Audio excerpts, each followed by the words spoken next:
Okay, Coach. So I know I kind of asked you this after the weekend series, so it'll be kind of a repetitive question, but it's just to have it more for the sportscast this weekend. But what's kind of the next step forward? I know you talked about kind of having that stubbornness at the plate a little bit, but is that kind of the thing for you guys to now take that step forward this weekend?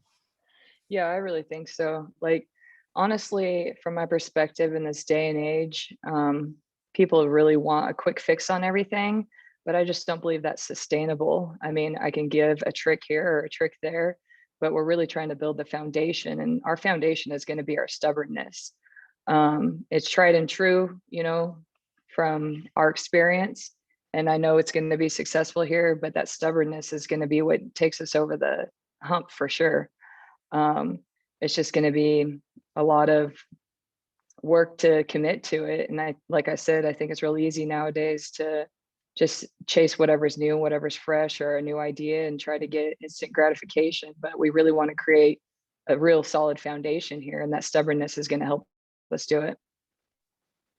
In terms of what you guys were able to do well on Sunday, especially against UMKC, because the team that had beat you on Saturday and you guys were able to bounce back, what did you guys kind of change or what did you improve on over that time period to pick up the W that you weren't able to on Saturday?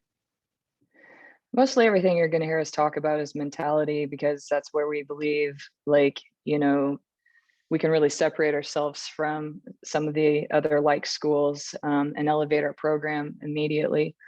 But I would say our mentality, we really talked about freeing it up and not putting so much pressure on ourselves. Because I mean, the ladies have been pressing quite a bit the past couple weekends trying to make things happen. And when we do that, we go out of ourselves, outside of ourselves a little bit, and we try to make things happen that aren't there to happen. Um, so the main theme that we talked about on Sunday was freeing it up and like letting ourselves breathe a little bit and actually see the pitch for what it is offensively, and actually, do what we want to do with it instead of trying to make something happen that's not there. You kind of have to emphasize to them a little bit that listen, like this is what the non-conference is for. We still have 9 more games before we get into that meat of the Big 12. This is when we kind of have to make our mistakes and be able to fix them before we get into kind of the truly what counts part of this season. Honestly, we really don't have to talk about it with this group, because the fact that we have so many returners on the team, they know what to expect moving forward. Obviously, they're not. They're disappointed with our win-loss record right now, as we all are. But the reality is, there's been some growth along the way. We've been a little at a disadvantage without having a full fall, without being able to compete against other opponents like everyone else in the country. But we're trying to do a lot of learning in a short amount of time. And the reality is, it takes time. It takes time to grow and to develop and to build. So I think the biggest thing is just giving ourselves credit along the way when we do have those small victories and do have those moments of growth. And I think that's been a bit of a challenge in terms of just switching the thinking up a little bit. A loss doesn't mean everything was awful. There's still things that we can take from that.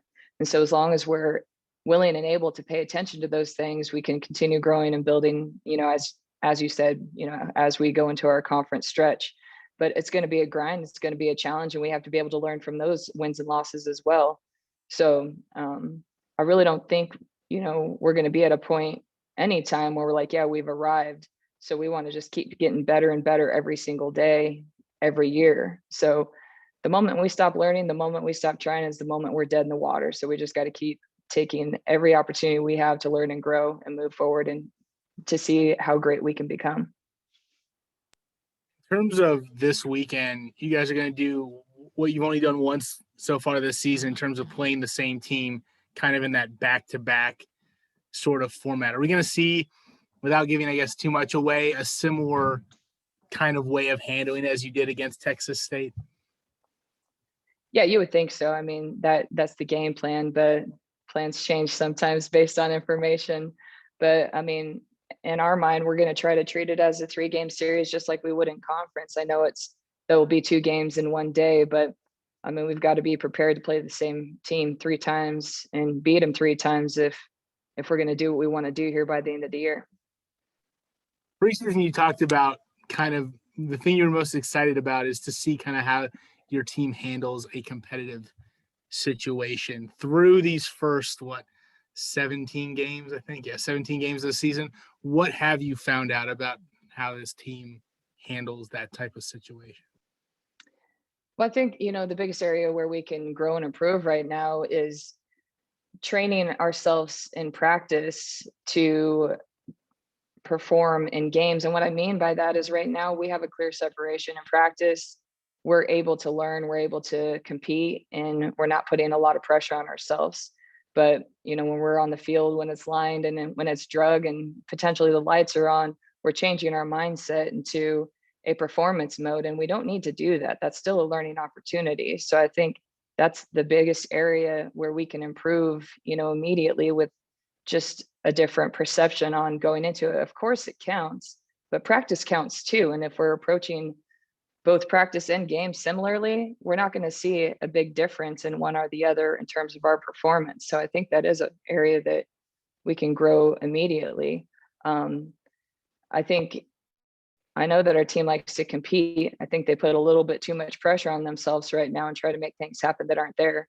In terms of swinging at pitches where we want to do something with the pitch, but they're not giving us the pitch to do what we want to do with it. So I think that's what I've seen mostly is that we're just getting a little too tight in competition setting right now, and we have to kind of balance, practice and learning and performing. So if I'm reading this, if I'm hearing that correctly, do you almost believe in the idea of if you're in a slump, if you're cold, you can break out of that through good practices, and you can use practice as a way to break out of a slump? Because I feel like a lot of people, they think, well, I'm in a slump, so now I got to wait another week to break out of it type. Yeah, I truly believe that something great can always happen the next pitch, no matter what.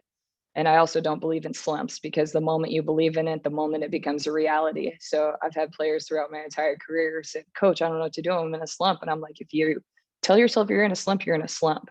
But if you can just see it as working towards the next pitch, you're not in a slump. You just have to worry about the next pitch. So I think our mind is a very powerful thing. And if we can train that to see things where we're always, have the upper hand, then we have an edge over everything.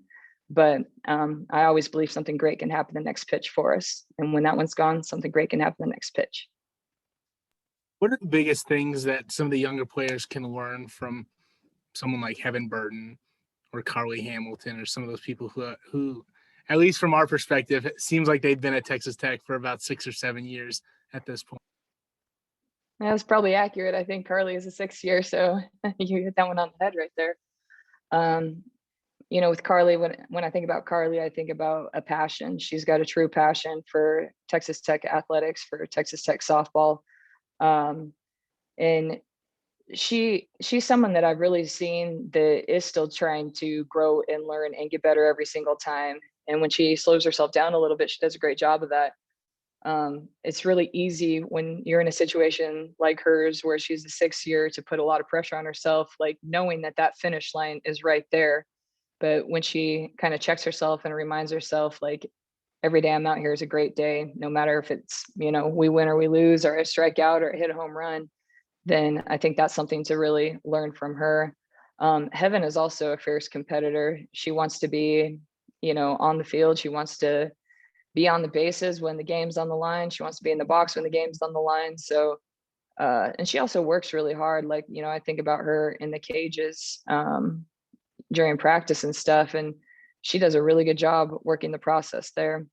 So I think that's something that the younger kids could definitely take a look at in areas to learn from, for sure. Moving to a couple of younger players who have kind of etched out a big role so far this season, what have you been impressed about in terms of Alana and Riley's production and what they've been able to do so early in their careers? Alana, both of them are doing a really nice job defensively. They provide some stability on the infield for us.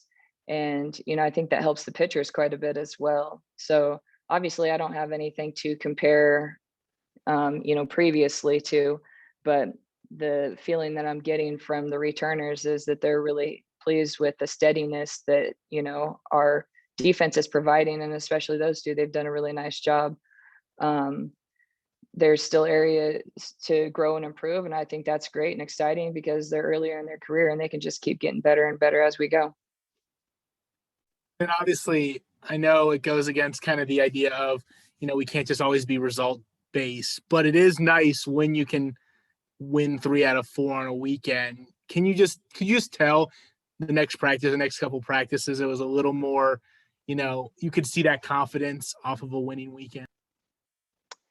The one thing that I've learned in my playing career and coaching career that always sticks out to me when we talk about this subject is confidence is fragile. And it really is. And the thing is I tell the team sometimes, and no one likes to hear it, but confidence isn't real because you can't define it. And it's not the same from one person to another. So I also kind of think confidence is overrated because the reality is it doesn't matter how you feel, the task is still at hand. So no one likes to hear that, but that's the reality. I mean, when you become a first time parent, you are not confident, but you have a job to do, and that is raise an offspring. So sometimes I just like to redirect our thinking a little bit because I think sometimes we get caught in our feelings and caught in, feeling good and being comfortable, but that's not life. And we still have jobs to do. So yeah, it's absolutely nice to win 3 out of 4, but the reality is I expect to win every game and I know they expect to win every game. So it's still moving forward and finding a way to accomplish the next task. What were the faces like the first time you told, let's just say, this team that type of thing? Were they kind of like flabbergasted, or do they have to think about it for a second to kind of get it through their mind? I think most people don't know quite how to take me because I see things differently than most, I suppose. I don't know.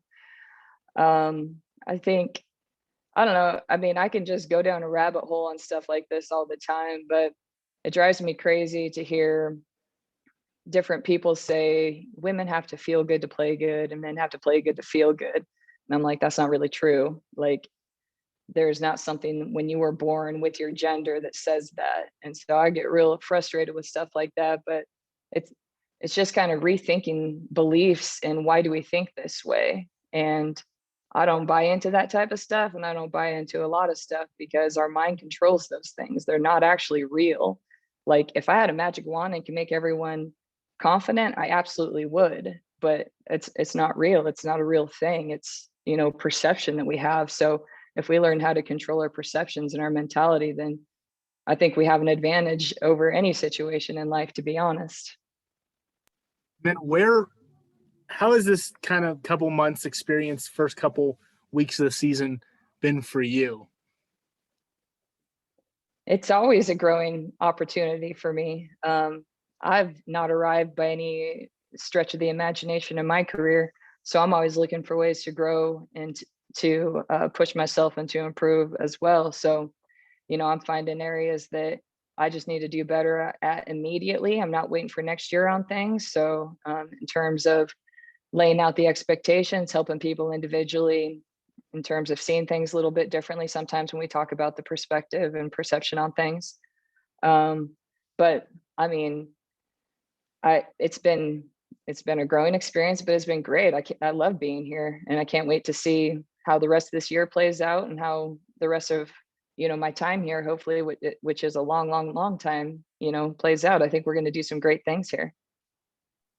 Finally, looking at Kelsey, what has she provided you guys behind the plate in terms of, I think, what was the stat? It was like 6 of 9 runners so far she's thrown out this season. How much as a coach does it help you feel at ease when you have that type of catcher who can kind of limit that damage on the base paths? Yeah, I mean, she's definitely providing some leadership back there defensively for sure. And she's got good relationships with the pitchers. The pitchers really enjoy throwing to her. They've got good chemistry out there as well. And another thing I think she provides is she provides some leadership for a freshman catcher because literally I can see the freshman catchers kind of wheels turning every time Kelsey does something like back pick a runner, throw someone out. I can see her wheels turn and being like, oh, she can do that. I could do that too. And I think it creates a great competitive environment for the both of them. And neither one of them want the other to fail, but it's like, oh, you could do that. Oh, let me try to do that too. Oh, I can do this. Oh, you try to do that. So I think it's a good competitive push type of supportive situation.